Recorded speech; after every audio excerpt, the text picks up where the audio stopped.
আওয়ামী লীগ একটা সন্ত্রাসী সংগঠন, আর এই সন্ত্রাসী সংগঠনের কোনো প্রোগ্রামই বাংলাদেশে সফল হবে না।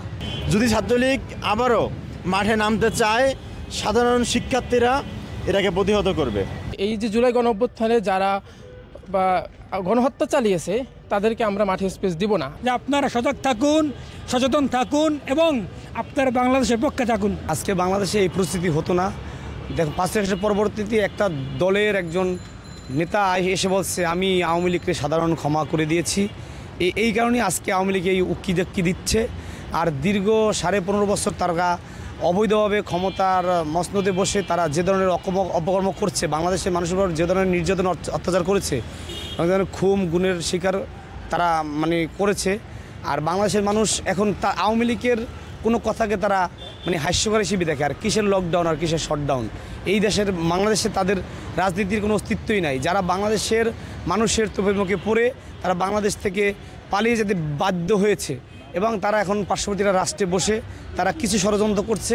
ইনশাল্লাহ বাংলাদেশের মানুষ সকল ষড়যন্ত্র শক্ত হাতেই দমন করবে। আর বাংলাদেশের মানুষ আওয়ামী লীগের এই বৌসি খেলা বুঝে।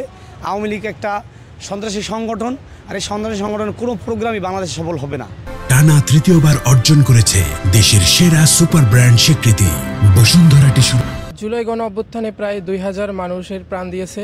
সেই 2000 মানুষের প্রাণের পর নতুন বাংলাদেশে আমাদের প্রধান একটা চাওয়া ছিল যে বিচার এবং সংস্কার এবং প্রশাসনের সংস্কার, এবং যারা এই জুলাই গণঅভ্যুত্থানে যে গণহত্যা চালিয়েছে তাদেরকে বিচার। আমরা কি দেখেছি, তাদেরকে বিচার কার্যক্রম তো আমরা দৃশ্যমান দেখতে পাচ্ছি না। দেখতে পাচ্ছি যারা প্রকাশ্যে গুলি করে হত্যা করছে তারাও 2 দিন পর জামিন পেয়ে যাচ্ছে। যেই জায়গায় বাহির থেকে কালো টাকার আমদানি হচ্ছে এবং বিভিন্নভাবে মানি লন্ডারিং বিভিন্নভাবেই হচ্ছে দেশের ভিতরে, সেই জায়গায় প্রশাসন আসলে এই জায়গাগুলো দমন করার অক্ষম হয়েছে। যার কারণে আওয়ামী লীগ যদি কোনো কর্মসূচি দেয় তাহলে এটা জনমনে অবশ্যই ভয়ে ভীতির কাজ করে এবং নিরাপত্তাহীন মনে করে। তো আমি এই জায়গা থেকে মনে করি যে বিচার এবং সংস্কার এটা খুব দ্রুত এবং দৃশ্যমান হওয়া উচিত। এবং আমরা আজকে রাত্রে অবস্থান করব এবং আগামীকালকে সকালে অবস্থান করব। আমরা যে এই যে জুলাই গণঅভ্যুত্থানে যারা বা গণহত্যা চালিয়েছে তাদেরকে আমরা মাঠে স্পেস দিব না, আর এটা দেওয়ারও কথা না। পাখির মতো শিশুদের উপরে গুলি করা হয়েছে, হেলিকপ্টার থেকে গুলি করা হয়েছে, ঢাকা ইউনিভার্সিটিতে ঢুকে শিক্ষার্থীদের প্রতি নির্মম অত্যাচার করা হয়েছে, জাহাঙ্গীরনগর বিশ্ববিদ্যালয়ে দাও নিয়ে লাঠি নিয়ে রামদা নিয়ে ছাত্রলীগ মাঠে ছিল। এই ছাত্রলীগ শিক্ষার্থীদের পা কোপ দিয়ে কেটে দিয়েছে। এই ছাত্রলীগ বাংলাদেশে কীভাবে রাজনীতি করবে? এটা কোনো মতেই ইম্পসিবল। আমরা দেখতে পাচ্ছি যে সারা বাংলাদেশ ঘিরে বাংলাদেশ ছাত্রলীগ যেই নৈরাজ্য কায়েম করার চেষ্টা করতেছে, কিছু কিছু জায়গায় গাড়ি পোড়াচ্ছে। তাদের অতীত কালচারই এটা গাড়ি পোড়ানোর রাজনীতি, তাদের অতীত কালচারই এটা যে মানুষ পোড়ানোর রাজনীতি। আমরা বাংলাদেশ বাংলা কলেজ থেকে বলতে চাই যে এই গাড়ি পোড়ানোর রাজনীতি, অপরাজনীতি শিক্ষার্থীরা আর গ্রহণ করবে না।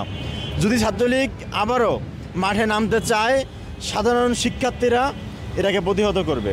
সাধারণ শিক্ষার্থীরা, আমজনতা সকলে ঐক্যবদ্ধভাবে এটাকে প্রতিহত করবে। বিভিন্ন জায়গায় নাশকতা সৃষ্টি করতেছে। আসলে তাদের কার্যক্রমই নাশকতা। তারা মানুষের চিন্তা চেতনা নিয়ে ভাবে না, তারা দেশের উন্নয়ন অগ্রগতি নিয়ে ভাবে না, তাদের ভাবনাটা হচ্ছে নাশকতা। এই নাশকতা বাংলার মানুষ, বাংলার কৃষক, শ্রমিক, ছাত্র জনতা ঘৃণা ভরে তীব্রভাবে প্রত্যাখ্যান করলাম। এবং এই বাংলাদেশকে বিনির্মাণ করার জন্য প্রত্যেকটা ছাত্র সমাজের প্রত্যেকটা মানুষের কাছে আমার আকুল আবেদন থাকবে যে আপনারা সজাগ থাকুন, সচেতন থাকুন এবং আপনারা বাংলাদেশের পক্ষে থাকুন।